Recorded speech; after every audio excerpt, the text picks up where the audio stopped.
তোমাদেরকেও দিচ্ছি এবং এটা তোমরা প্রমাণ পাবা পরীক্ষার হলে। ওকে,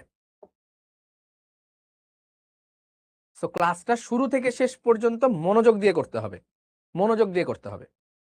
ওকে, সাবাস।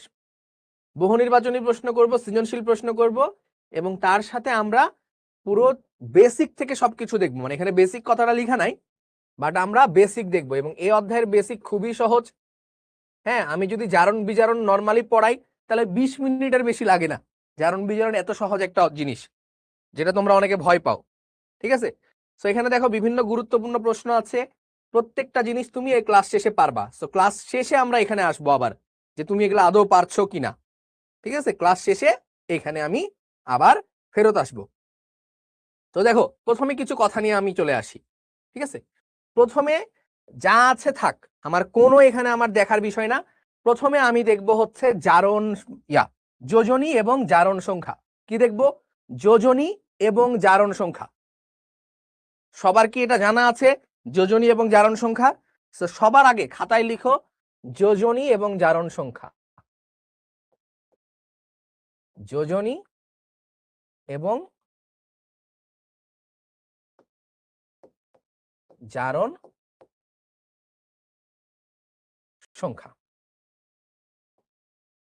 ওকে, যোজনী এবং জারণ সংখ্যা। পর্যায় সারণীতে গ্রুপ কয়টা ভাই? পর্যায় সারণীতে গ্রুপ কয়টা বলো? পর্যায় সারণীতে গ্রুপ হচ্ছে 18টা। পর্যায় সারণীতে গ্রুপ হচ্ছে 18টা। তো চলো, 18টা গ্রুপের জন্য আমি একটু 18টা গ্রুপ আমরা দেখবো না, তবে হচ্ছে গ্রুপ 1 এ বরাবর আমরা গ্রুপ গুলো লিখছি। গ্রুপ 1, 2, 13, 14, 15, 16, 17, 18। ওকে, 1, 2, 3, 1, 2, 13, 14, 15, 16, 17, 18। এই কয়টা যদি তুমি জানো, আমি এখন এই পেজে যা পড়াবো এই পেজটা যদি তুমি মনোযোগ দিয়ে বোঝো, ইচ অ্যান্ড এভরিথিং তোমার হয়ে যাবে। ইচ অ্যান্ড এভরিথিং তোমার হয়ে যাবে। ওকে, জাস্ট মাথায় রাখো, এই পেজটা ভালো করে বুঝবা। গ্রুপ 1-এ কি কি মৌল আছে বলো দেখি?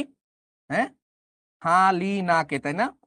হালিনাকে, রুবি সাজাবে ফ্রান্সে। ঠিক আছে, আমার মৌল মুখস্থ করার দরকার নাই, যে কয়টা আমি বলছি জাস্ট খালি দেখো। বেরিলিয়াম, বিরিয়ানি, মোগলাই, কাবাব সরিয়ে বাটিতে রাখ।